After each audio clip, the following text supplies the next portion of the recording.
Bon début de soirée, mesdames et messieurs. Merci beaucoup d'être avec nous encore ce soir pour un nouvel épisode de discussion avec. Aujourd'hui, on est extrêmement choyé. On reçoit une personne qu'on n'a jamais reçue dans le cadre de notre podcast et qui vous fera beaucoup de bien, j'ai l'impression, parce que c'est quelqu'un à qui on ne parle pas souvent, qui a accepté l'invitation et qui a beaucoup fait jaser dans l'actualité dans les dernières semaines dans la Ligue canadienne de hockey, mais aussi dans la LHJMQ. On reçoit le commissaire de la LHJMQ, Monsieur Gilles Courteau. Monsieur Courteau, merci beaucoup d'avoir pris ces quelques minutes avec nous ce soir. Ça me fait plaisir. Monsieur Courteau, vous êtes dans le circuit depuis 47 ans. C'est d'ailleurs le titre de l'article que la LHJMQ faisait sur vous là, récemment. 47 ans d'implication dans le circuit. Je fais un résumé rapide. Si j'oublie quelque chose ou si j'en mets trop, vous me le dites. Là. Vous avez entre autres commencé avec les Draveurs de Trois-Rivières en 1975.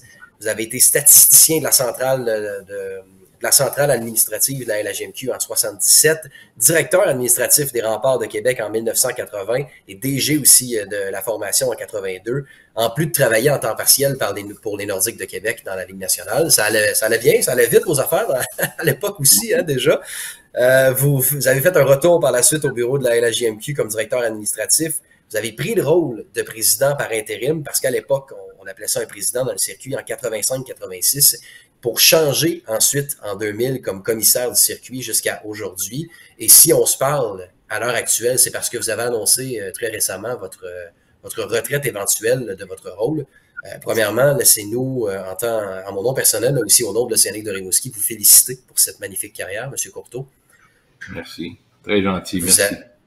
Vous avez fait en sorte, entre autres, on pourra en parler, mais que la Ligue s'est agrandie, on va le dire comme ça. Il y a eu une expansion de plusieurs équipes. On parle de 12 à 18 là, au sein de la LHJMQ avec les formations dans les maritimes. Vous avez aussi amené beaucoup de notoriété à cette ligue-là. Vous avez travaillé fort pendant les dernières années. Et la raison pour laquelle je voulais vous avoir aujourd'hui, c'est que à travers le 25e anniversaire, on a eu la chance de se côtoyer un petit peu avec des capsules, des vidéos. Vous avez beaucoup participé à cette belle archive-là qu'est l'organisation. Et on avait, entre autres, de belles anecdotes à partager avec les gens.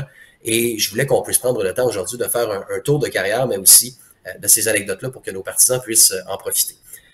A priori, je commencerai peut-être avec justement votre début de carrière du côté de Trois-Rivières. Comment tout ça a commencé pour le jeune homme qui était à l'époque, M. Courteau? Ça a débuté, j'ai mon ami Gaston Leblanc qui était statisticien avec moi. C'est lui qui s'est fait offrir le poste. Le directeur général des Draveurs de Trois-Rivières, du temps, Sylvain Saint-Mars, était également professeur d'école à la Polyvalente où j'allais à l'école avec mon ami Gaston Leblanc. Et Gaston Leblanc était dans la classe de mathématiques de Sylvain Saint-Mars qui enseignait. Puis Sylvain Saint-Mars avait été voir, il avait demandé si ça l'intéressait d'être statisticien. Puis il avait dit écoute, tu pourrais demander à ton chum Courteau s'il voudrait venir avec toi parce que ce serait moins long à deux de faire cet emploi-là de statistique et ces choses-là. Le Gaston Leblanc m'en avait parlé.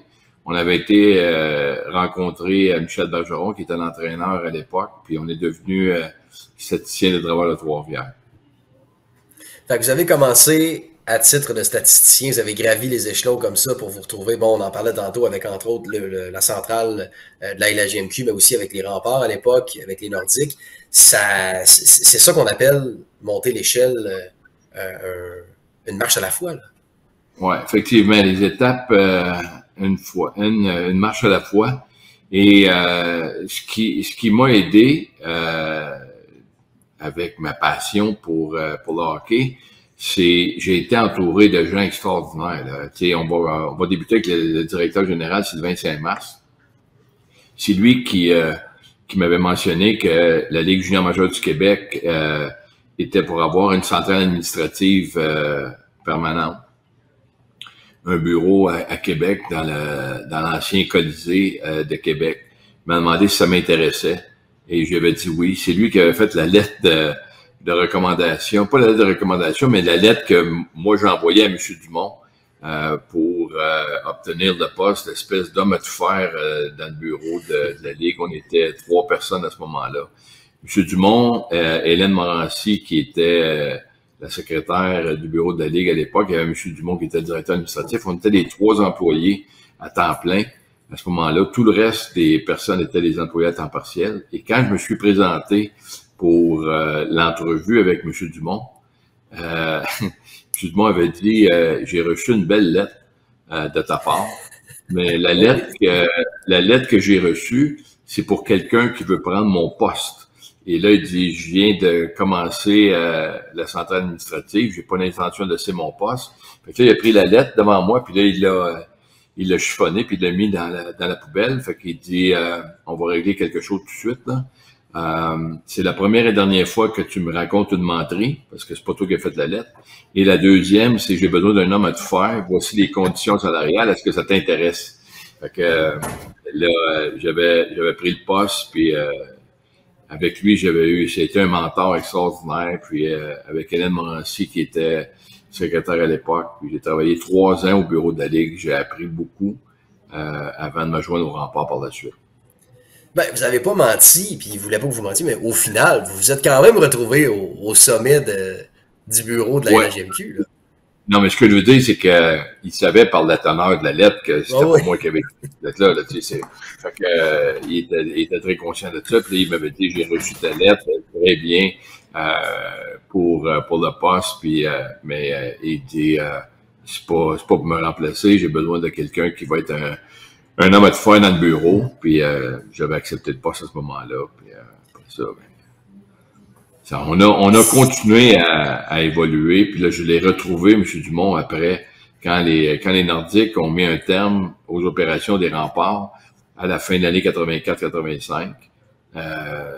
J'étais retourné à la Ligue junior majeure du Québec. Claude Carrier, qui était là comme directeur administratif, avait remis sa démission et il s'en allait travailler avec les Capitals de Washington à l'époque. Puis là, il y a un poste qui était ouvert. J'étais retourné travailler avec M. Dumont, puis y aviez-vous réécrit une lettre à ce moment-là ou vous n'aviez pas pris de chance?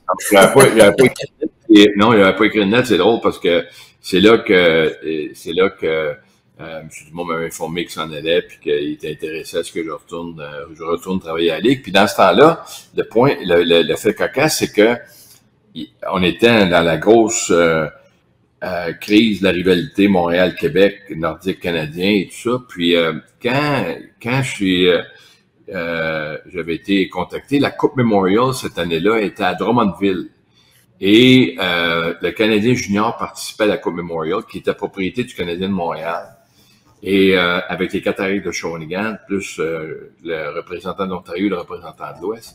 Et là, les gens de la Ligue, le président du bureau des gouverneurs à l'époque, Normand Brousseau, avec John Harmon, avaient rencontré Ed Chenault, qui était le président de la Ligue de l'Ouest et également le président de la Ligue canadienne, en lui disant, là, il faudrait que tu viennes parler à Serge Chavard pour lui dire qu'on veut amener quelqu'un qui a déjà travaillé pour la Ligue, mais que là, il a passé 2 ans avec 5 ans avec les Remparts, dont les 2 dernières années avec les Nordiques, puis de s'assurer que c'était pour être bienvenu, que quelqu'un des Nordiques s'en aille travailler à la Ligue junior majeure du Québec.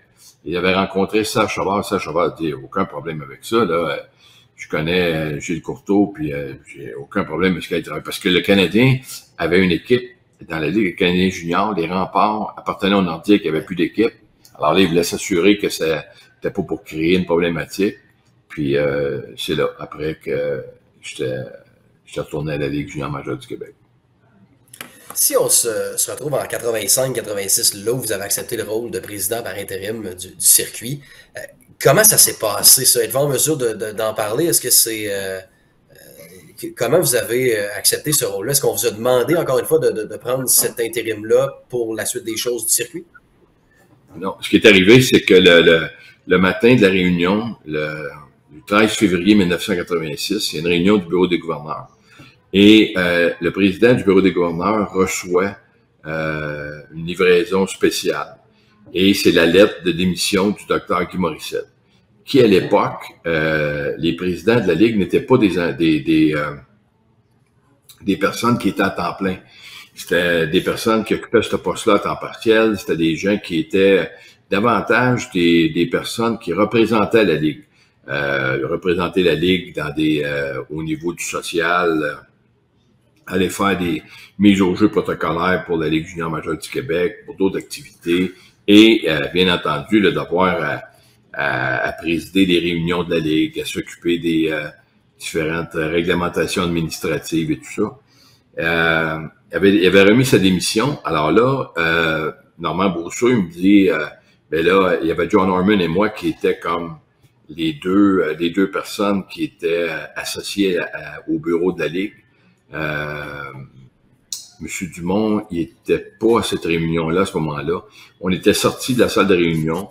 Au bout d'une heure, Normand Brosseau est venu me rencontrer. Puis là, il dit ce qu'on a convenu, on a convenu de se donner du temps pour trouver la personne. D'ici là, on va te nommer président par intérim. Fait que tu vas être président, directeur administratif par intérim. Puis on verra comment le dossier va évoluer. On te tiendra au courant par rapport à ça. C'est comme ça que j'ai été nommé président par intérim à la démission du docteur Morissette. Une quarantaine d'années plus tard, il y en a eu du temps finalement.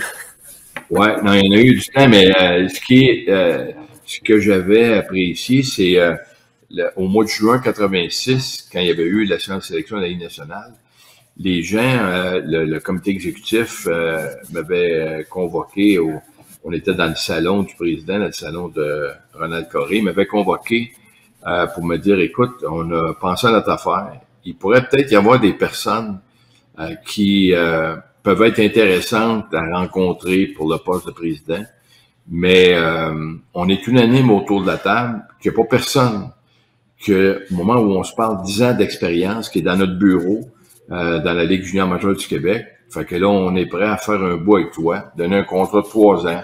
On va voir comment ça va évoluer, puis ce qui va se passer. C'est comme ça que j'ai eu le premier contrat de 3 ans avec la Ligue pour voir comment ça allait, puis ça a bien été.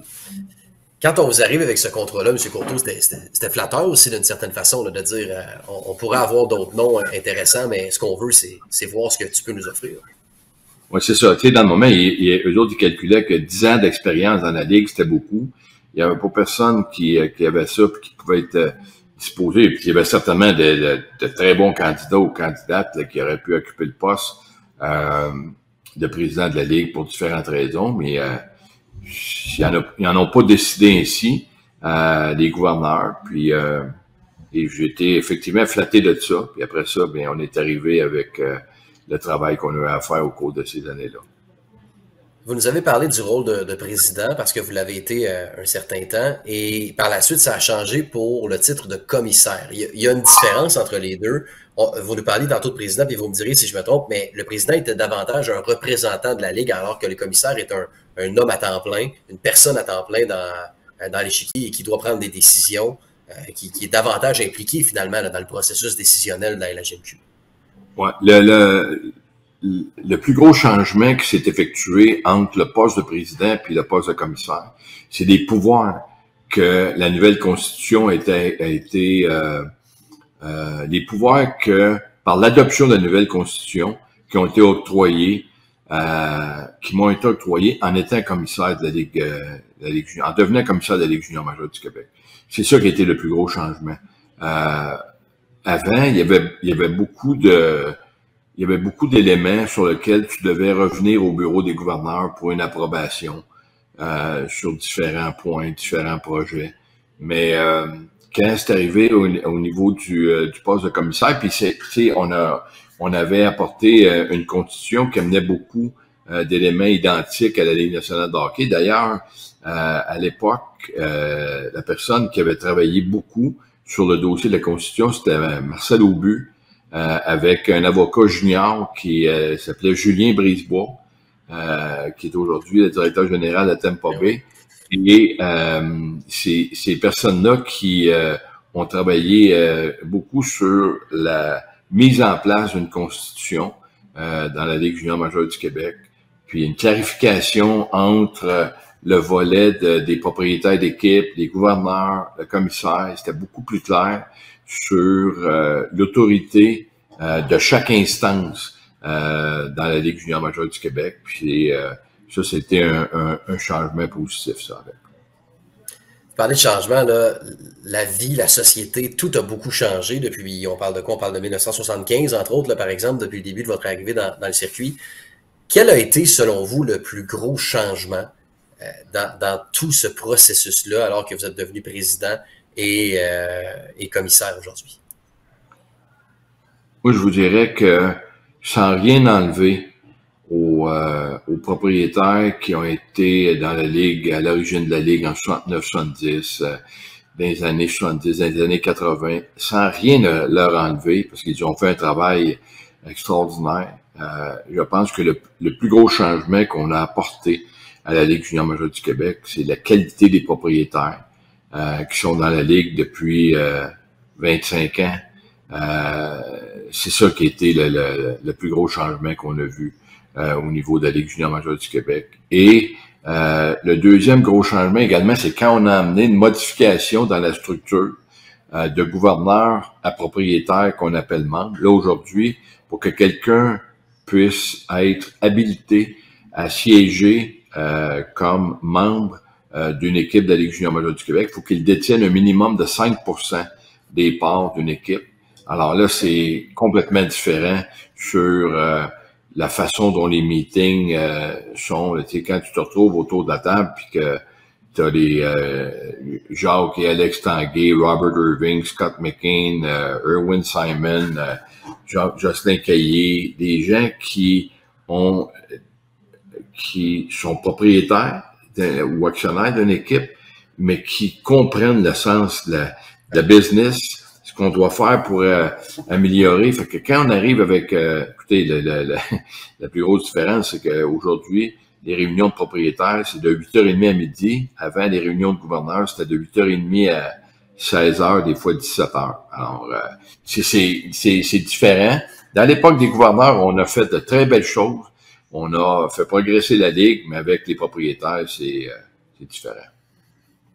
À un certain moment donné, dans les années 90, vous avez fait passer le circuit de 12 à 18 équipes. Pourquoi c'était si important de dire on veut franchir traverser les frontières du Québec et aller dans les maritimes, là où maintenant on retrouve 6 bonnes et belles organisations aussi? Oui. L'important pour nous autres, c'était d'aller chercher un bassin additionnel de joueurs. Hockey. Fait que quand on avait parlé de la Ligue canadienne de hockey, on avait convenu que en implantant une franchise dans une ville, on obtenait le territoire de la province. Ça a commencé avec Halifax.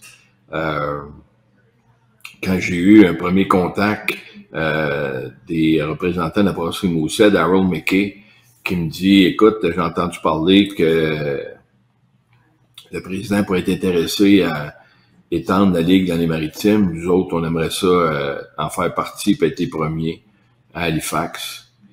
Et j'avais pas parlé de ça avec les gouverneurs de l'époque, que je voulais amener la Ligue dans les maritimes. Je me souviendrai tout le temps, la première fois que j'avais amené cette idée-là au comité exécutif, avant de l'amener au gouverneur, j'avais dit aux gens, écoutez, là, dans le moment, il faut qu'on puisse établir nos franchises sur des bases solides, il faut qu'on aille chercher des bassins de joueurs additionnels. Et pour ce faire, on a une opportunité, on pourrait avoir une opportunité d'aller à Halifax. Et je me souviens à l'époque, il y avait Georges Morissette, un membre de la famille Morissette, qui était à Laval. Quand je suis arrivé avec ça, il avait dit, puis là, les gars s'étaient exprimés, puis personne n'était en faveur de ça, d'aller à Halifax. Et le gouverneur de Georges Morissette avait dit, moi, je vais demander est-ce que le président nous soumette sa liste de médicaments, parce que là, il doit prendre des pilules trop fortes pour nous amener à penser qu'on peut aller à Halifax. Et il y avait beaucoup d'ironie là-dedans, puis ces choses-là, fait que j'ai dit, on va aller les rencontrer. On était partis en comité exécutif, puis là, on avait arrangé un plan. Harold McKay et moi, on avait fait un plan. Ce qu'on faisait, c'est que quand on arrivait à Halifax, on partait, puis on s'en allait immédiatement à Dartmouth, l'autre bord du pont d'Halifax. C'est un bel aréna de 4500 sièges, de toute beauté, avec piscine, puis ça faisait pas longtemps, peut-être 1 an ou 2 que c'était construit. Et avec la possibilité de dire, ben là, regardez ici ce complexe-là, puis là, les gens qui était sur le comité exécutif. Là, on avait Georges Morissette de Laval, on avait Yvon Bouchard de Chicoutimi, Jacques Dubé de Drummondville, qui faisait partie du comité exécutif. Puis là, quand on est arrivé avec avec cette idée-là, là, les gens regardent ça, puis là, on avait un petit autobus, on rembarque dans l'autobus, puis on s'arrangeait que la journée se terminait au Metro Center à Halifax, puis que là, moi, je disais aux gens, OK, c'est ici qu'on va jouer. Que on arrive, puis là, les gars, ils parlent, ils sont tous impressionnés de l'aréna à l'autre bord du pont à Halifax, puis ils font, c'est un beau complexe, là, qu'on est ici au Québec et tout ça, puis là, on s'en va à l'aréna, puis quand on arrive à l'aréna, au Metro Center, quand on arrive là, c'est les bannières des voyageurs de la Nouvelle-Écosse, le Club Ferme du Canadien qui sont là, puis très belle aréna, puis là, la glace, elle venait d'être faite, puis en tout cas, c'est vraiment beau, tout ça, fait que là, les gens ont été impressionnés, puis ouais, la Ligue américaine a eu des bonnes années ici, tout ça, fait que moi, j'arrive, puis je dis, c'est ici qu'on va venir jouer. Ça va être ici au Metro Center, on va pas jouer de l'autre côté, là, ça va être ici on va pas jouer à Dartmouth, on va jouer ici. Que Georges Morissette, encore une fois, il sort une boutade en disant, non, là, ça n'a pas de bon sens, là, on peut pas continuer à ce que notre président arrive avec des idées loufoques de même, là, on va prendre l'avion, puis c'est terminé. Puis finalement, on était rentré avec Halifax, mais le plus drôle dans ça qu'il faut que je vous partage, c'est que 2 ans plus tard, Georges Morissette et Jean-Claude Morissette viennent me rencontrer au bureau. Ils venaient de remporter la Coupe Memorial à Peterborough, puis ils avaient opéré une année à Grimby, puis là, ils viennent au bout de l'année, puis ils disent, là, on aurait une opportunité de vendre l'équipe à Cap-Breton.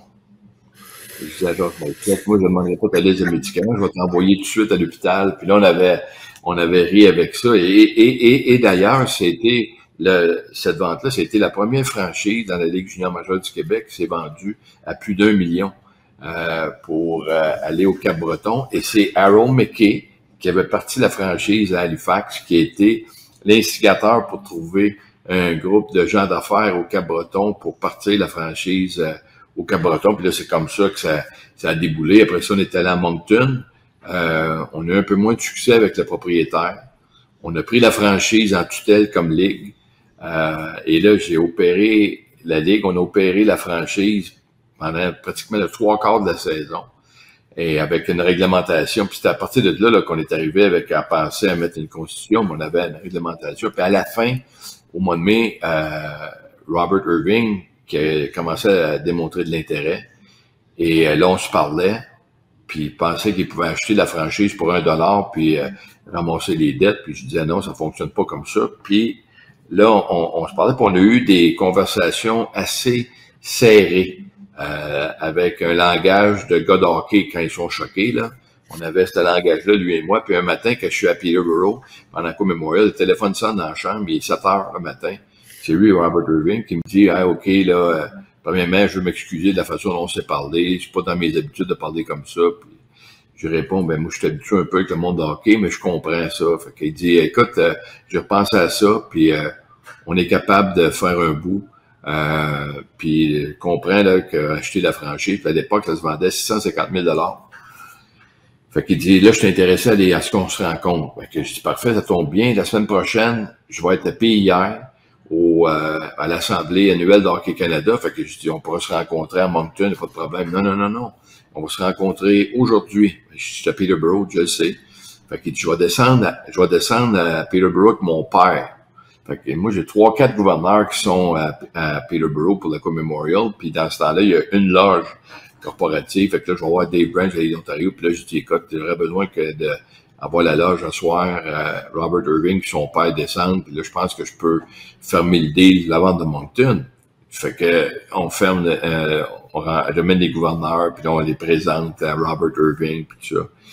Après la première période, Robert Irving, il dit, OK, je vais être tout seul avec toi pour parler business. Fait que là, je demande au gouverneur de nous excuser que Robert Irving va être seul avec moi.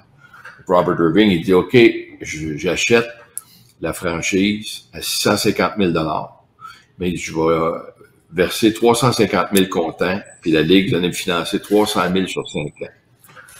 Fait que là, je dis, OK, je dis, là, tu sais, dans ma tête, je me dis où on est rendu, là, et on est rendu au mois de mai, la séance de sélection Et dans 2-3 semaines, il faut qu'on garde l'équipe. On avait eu peur de la perte. Puis là, j'avais eu pendant toute l'année des gouverneurs qui me disaient ferme la franchise, on peut pas opérer, ça va être terminé. Puis là, moi, je pensais au marché des maritimes.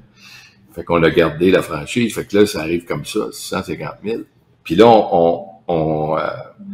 je dis, là, il faut que moi, j'amène ça au bureau, à l'exécutif, après ça au bureau des gouverneurs, puis on va faire des réunions spéciales, on va te revenir rapidement.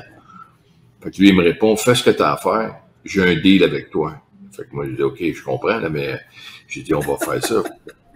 Quand on part de la loge, fait que là, je dis, hey, tu me dis que tu étais avec ton père au match. Oh, il est en avant, il y avait comme un petit Hall of Fame dans l'Arena Peterborough, il dit, il m'attend, là. OK? Fait que, il dit, viens, je vais te le présenter. Fait que là, on marche dans le lobby. C'était séparé, l'aréna, puis il y avait comme une espèce de musée, c'était séparé. Puis là, son père, il marche vers nous autres. Puis là, il me donne la main. Puis là, il se présente pas, je suis le père d'eux. Il me dit, je suis très content qu'on fasse partie de la Ligue junior majeure, fasse partie de la Ligue junior majeure du Québec. On a fait une entente. Là, il est pas au courant, là. On a fait une entente, puis on va très bien faire ça, on va bien représenter. Puis dis-moi, je vais vous expliquer l'entente que pourquoi qu'on achète une équipe. Il dit, mon fils, il a rencontré 3 critères importants dans la famille Irving pour faire l'entertainment business. La première chose, il est marié. Deuxième, il y a des enfants. Puis la troisième, les business que je lui ai donné à opérer, il va bien avec. Fait que là, il peut faire l'entertainment business, mais c'est moi qui vais être le propriétaire de la franchise. Quand ça sera le temps, j'y céderai la franchise après, mais là, c'est moi qui vais être propriétaire de la franchise. Fait que là, j'ai expliqué la même affaire. J'ai dit, OK, il faut que je mette ça au bureau des gouverneurs, il faut qu'on parle de ça. Non.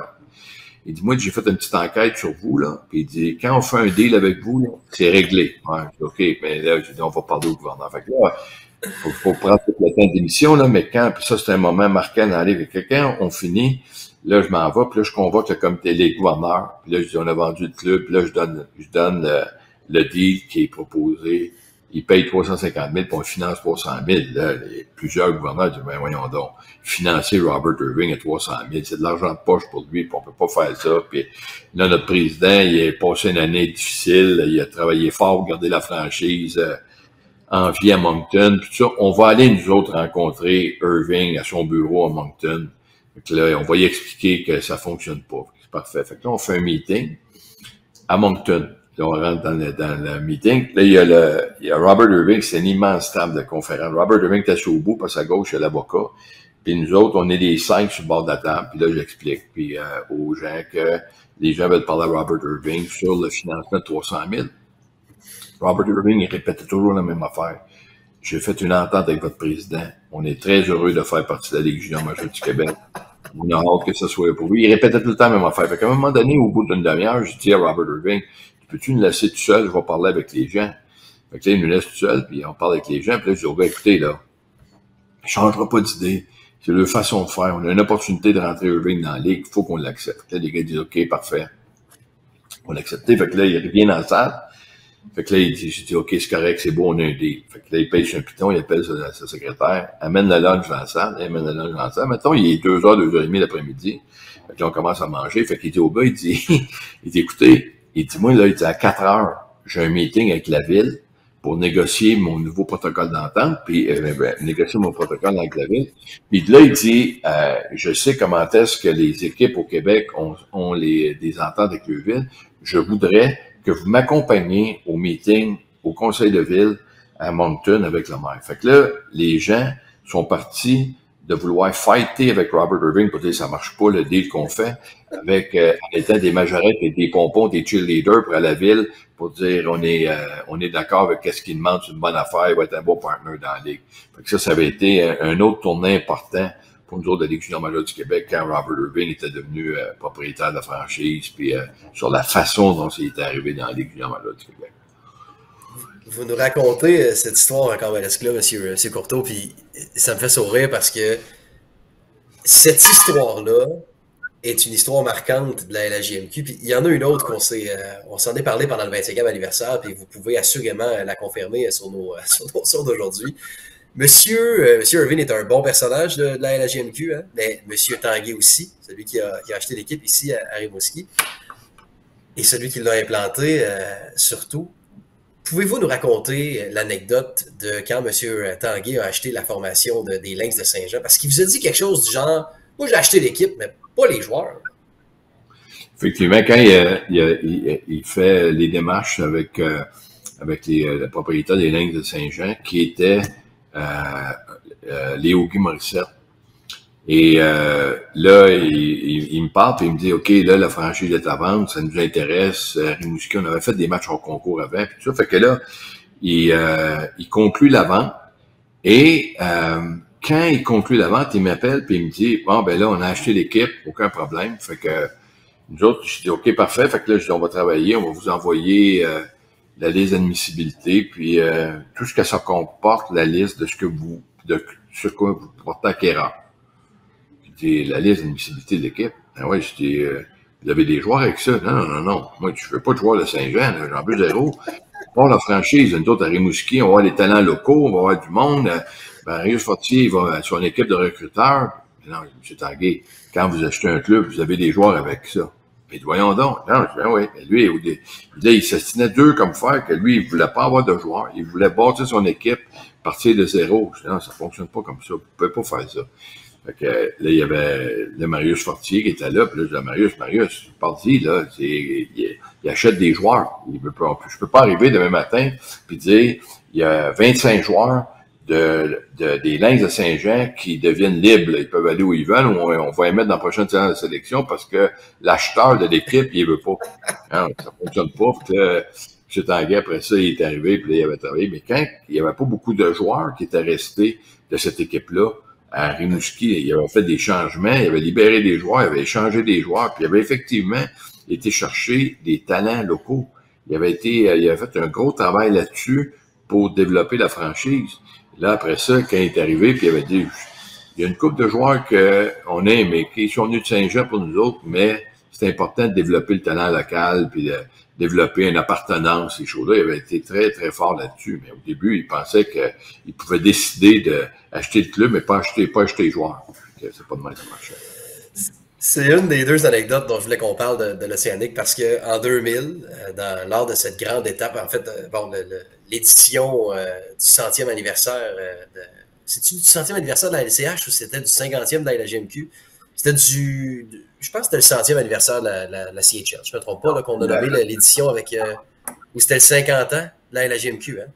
Le 100e anniversaire de la Ligue canadienne, de la Coupe Memorial, on l'a célébré à Regina. La Coupe Memorial, ouais. C'était pas le 100e. Mais l'édition de 2000 a été nommée comme étant l'édition des 50 ans de la LHMQ ou des 100 ans de la LCH. J'avoue que cette information-là, j'aurais pu la noter, puis je ne l'avais pas avec moi, mais l'édition de Brad Richards, Jonathan Beaulieu, a reçu en 2019 un honneur pour cette édition-là qui a été marquante. Merci beaucoup à Michel, à notre régisseur, qui me confirme que c'est les 50 ans de la LHMQ, donc 19-20, lors de la saison des 50 ans. On a nommé avec un sondage à travers la Ligue, comme quoi que l'édition 2000 a été l'édition marquante des 50 ans de la LHMQ.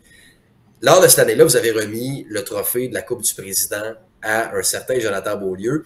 Et racontez-moi ce que vous dites habituellement, ou du moins ce que la coutume veut là, que le commissaire dit au capitaine. Ouais.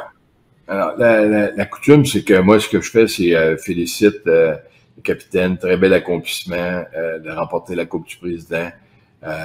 C'est complète un beau couronnement pour la saison dans la Ligue junior majeure du Québec, mais il reste une étape à franchir encore. C'est la Coupe Memorial. Fait que ça, il faut commencer à travailler là-dessus. Fait que Jonathan Beaulieu m'avait répondu immédiatement. On est très conscient de ça. Il nous en reste un autre trophée à aller chercher, puis on va aller le chercher, ce trophée-là. Puis d'un coup, boum, il était parti avec la coupe, puis c'était fini. Puis quand il avait remporté la Coupe Memorial, c'était une des premières choses qu'on s'est dit quand je l'avais vu en dessous des gradins à Halifax, où il avait dit, je l'avais dit qu'on gagnerait la prochaine coupe. Et c'était un leader là incontesté. Un leader incontesté dans cette équipe-là. D'un joueur confiant à un autre, j'aimerais ça qu'on parle d'une situation qu'encore une fois, on a pu parler juste avant d'entrer dans l'enregistrement, M. Courteau. Le repêchage de la LHJMQ en est un mémorable. c'est un des plus beaux. Il se rapproche drôlement et efficacement de celui de la LNH. Vous m'avez dit que bon, ça a été implanté en 1987, cette façon de repêcher-là, si je ne me trompe pas. Comment on en est arrivé à dire ce qu'on veut dans la LHMQ, malgré qu'on ne le fait pas dans la OHL, malgré qu'on ne le fasse pas non plus dans la W? Pourquoi c'était si important pour vous de dire en 87, on fait cette journée-là, ce qu'elle est rendue aujourd'hui, puis que ça devienne un moment mémorable pour les joueurs?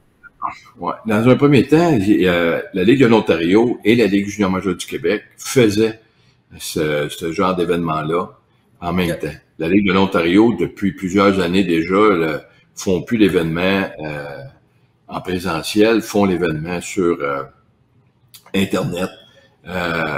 Et les clubs sont dans leurs endroits respectifs. Pour nous autres, ce qu'on a fait, c'est qu'au fil du temps, parce que quand on faisait l'événement comme ça, quand on faisait la séance de sélection, c'était à Maurice Richard. La veille de la séance de sélection, on avait le banquet de la Ligue à ce moment-là. Fait qu'on tenait le banquet de la Ligue, puis après ça, le lendemain, c'était la séance de sélection qu'on avait. Et ce qu'on faisait à ce niveau-là, c'était que moi, j'aimais ça donner l'opportunité à ce qu'on puisse, dans un premier temps, féliciter et remercier les joueurs, les différents acteurs de l'année en les honorant la veille de la séance de sélection. Ça faisait une belle porte d'entrée le lendemain pour les joueurs qui devaient être sélectionnés par une équipe de la Ligue junior majeure du Québec. Et au fil du temps, cet événement-là, la séance de sélection, a pris beaucoup d'ampleur. On a mis beaucoup d'emphase sur la séance de sélection. On a mis beaucoup de temps à préparer à ce que ça soit le show de la LHJMQ. Moi, ce que je dis, c'est qu'il n'y a pas une plus belle carte d'entrée à la Ligue junior majeure du Québec que la journée de la séance de sélection. Et on l'a vécu dans les 2 dernières années avec la pandémie, quand je rencontrais des parents ou des joueurs qui disaient, moi je me souviens tout le temps, j'ai un parent de Québec qui dit, depuis l'âge de 5 ans que je mène mon fils à la séance de sélection de la Ligue junior majeure du Québec, peu importe où cet événement-là est, avec comme espoir que si mon fils un jour a la chance de faire partie de l'élite du hockey amateur au Québec, qu'il puisse être sélectionné. Et c'est arrivé. Son fils a été sélectionné, mais pendant la pandémie. Et il y avait une grande déception qui se lisait sur le visage du père de dire, j'aurais aimé ça que mon fils vive ça dans un aréna, qu'il puisse avoir cette frénésie-là de ce qui se passe, de voir les clubs en action sur le plancher, de se parler entre eux autres, d'essayer de conclure des échanges pour avancer, pour aller chercher un joueur, pour faire ou tout simplement de s'avancer pour sélectionner un joueur qu'ils veulent sélectionner absolument.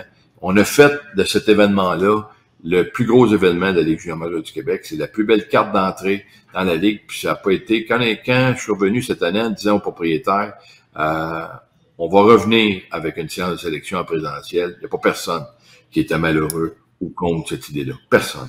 Tout le monde est très content qu'on vive ça. C'est un événement extraordinaire pour les jeunes, vous l'avez dit, puis c'est beau de voir ce que le parent vous a dit en question, puis ça n'en est même pas étonnant, en fait. Là. Il y a plusieurs parents qui ont vécu ça, vous l'avez dit, pendant les 2 années où ça a été... parce que le dernier est en 2019 à Québec, je ne me trompe pas. Oui, c'est ça. Bon. Parlant de repêchage, on sait toujours, il y a beaucoup de gens qui se demandent justement lorsqu'on voit un commissaire, par exemple M. Bettman, par exemple vous, M. Courteau, sur la scène, lorsque vous accueillez un joueur en première ronde qui a été repêché, il monte sur la scène, il vous serre la main, vous êtes le premier à l'accueillir avant même l'équipe en question qui a nommé son nom. Qu'est-ce que vous lui dites à ce moment-là? La première chose, je le félicite d'avoir été sélectionné. Je le félicite de faire partie de la première ronde, qui est la ronde la plus prestigieuse de notre événement. Et je lui dis de profiter de sa journée et de profiter de son séjour dans la LHJMQ parce qu'il va se rendre compte que ça passe vite en maudit, une carrière dans la Ligue junior majeure du Québec. Et pour ça, j'ai des anecdotes de joueurs qui ont évolué dans la Ligue junior majeure du Québec pendant plusieurs années, puis ça fait déjà plusieurs années qu'ils sont partis, puis on les a invités, exemple, au 50e anniversaire, puis là, les gens se rappellent des souvenirs, puis ils disaient, c'est effectivement le cas que ça passe vite, une carrière dans la Ligue junior majeure du Québec, fait qu'il faut en profiter comme il se doit.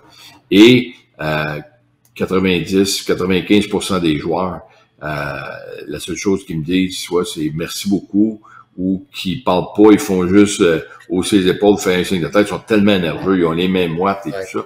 Mais j'en ai d'autres qui me répondent, très content d'être sélectionné. J'ai travaillé fort, je vais continuer à travailler fort, je suis fier d'être dans la Ligue junior majeure du Québec, ils s'en vont rencontrer leur équipe. Ça doit être surprenant quand même il n'y a rien de méchant dans ça, mais en même temps, vous dites, OK, lui, il est confiant. Là. Ah non, non, il est complet. Et tu le vois aussi, le joueur confiant, là, sur la poignée de main qu'il te donne, là. Il y en a, là, que ça fait longtemps qu'ils attendent ça, puis qu'ils sont, ils sont contents que ça arrive, là, que cet événement-là se produit, là. Fait que, non, c'est une belle journée. C'est de voir l'émotion des parents, des amis, qui sont là pour vivre cet événement-là avec là où les joueurs qui vont être sélectionnés, c'est également le fun d'avoir ça aussi. M. Courteau, en terminant, vous allez toujours être la bienvenue dans les différents arénas du circuit, à Rimouski aussi, je vous rassure. Mais il y a probablement un soir où vous allez vouloir vous coucher dans votre divan ou vous asseoir puis relaxer. Pas être obligé d'être dans un aréna, pas de décision à prendre. Quand ça va arriver ce soir-là, que vous allez vouloir relaxer en tant que citoyen normal, entre guillemets, là, quel est le ou les plus beaux souvenirs qui vont vous revenir en tête de votre implication, on le disait tout à l'heure, de tout près de 50 ans dans le circuit?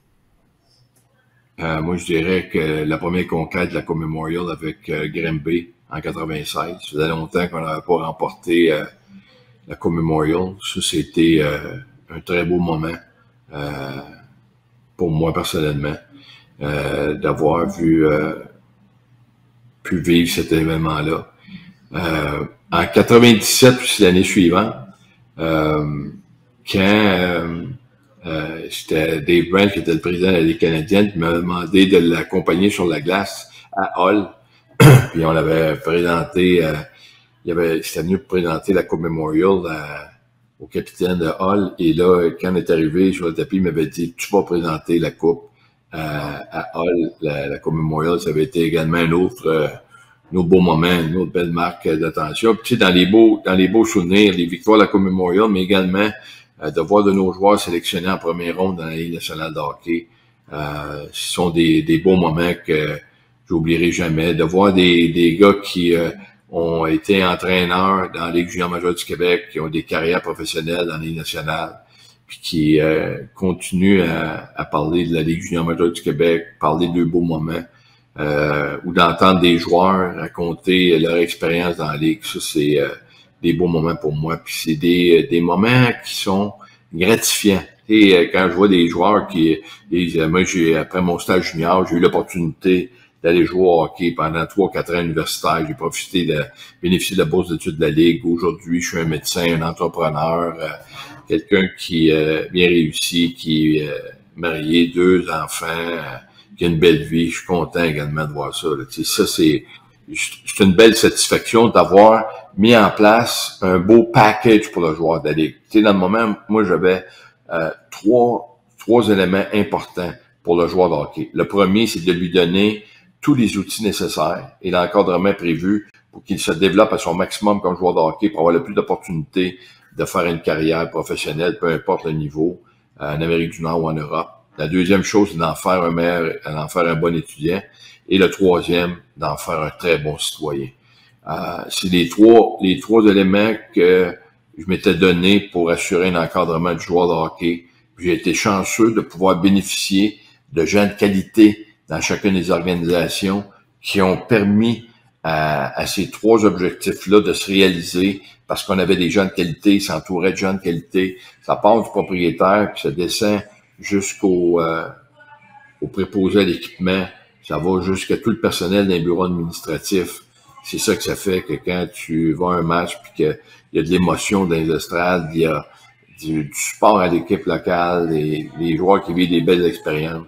C'est à ça que je vais penser quand je vais être dans ma chaise qui va être terminé. M. Courteau, merci infiniment d'avoir pris ces quelques minutes avec nous ce soir. Et bon, on a appris aussi récemment que la Coupe du Président s'appelle dorénavant le Trophée Gilles Courteau. Vous l'avez assurément pas fait pour ça, mais c'est un honneur qui vous revient pleinement. Alors, encore une fois, félicitations pour toute cette implication avec notre merveilleux circuit. Merci, très gentil.